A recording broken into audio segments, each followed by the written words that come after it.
Hey everybody, this is Michael Espinoza from the Blind Man Gaming YouTube channel.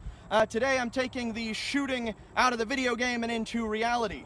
What I want to show off today is a technique called point shooting. This was developed in World War II. The story behind point shooting goes that supposedly so many people were being drafted into the war so quickly there wasn't enough time for a completely comprehensive firearms training. This technique alleviated the need for a more elaborate sighting in practice because it kind of followed the natural aim of the body.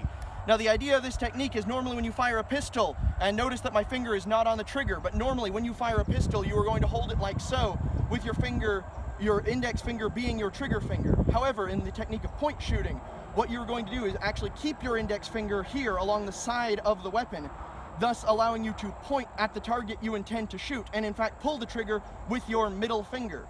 The intention of this technique was to allow newly drafted soldiers to be able to more instinctively fire, because it's a lot easier to point at something than it is to sight in, and generally speaking, the bullet will go where you're pointing if you're pointing at something.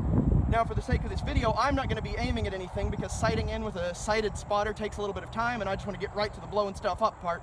So I'm going to go ahead and just fire this with the point shooting technique so that you can see how it works and what I'm doing. So without further ado, let's get this party started. All right, to my sighted accomplices here, I'm firing in a safe direction, yes? Yes. All right, there's nothing that I can harm while firing in this direction. No. Excellent, the line is safe, let's do this. So, in addition to point shooting, what I'm also doing is a centering technique, whereby I extend my arms in front of me to achieve a sort of centered position, and then I can retract them a little bit more to keep the weapon centered with my chest. I can then fire the weapon with relative safety from this position. And now, let's try some point shooting, shall we? Here we go. I've got 6 rounds in the magazine.